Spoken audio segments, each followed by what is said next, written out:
In this video, I'm going to show you how you can add checklists on tasks in ClickUp. If you find this video helpful, I kindly request that you support me by liking the video and also by subscribing to this channel.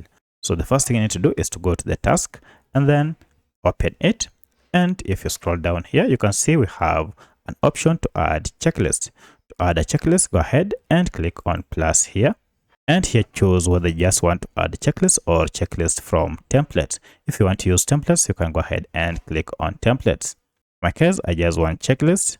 And now you can now add items here as you wish. So go ahead and enter the names of items that you wish. Maybe I want to add ink, then add another one just like that. And once you just write the name, you just hit on plus here to add it and then go to the next. Maybe books, and then click on plus to go to the next. So you can add several items on your checklist by just following these instructions.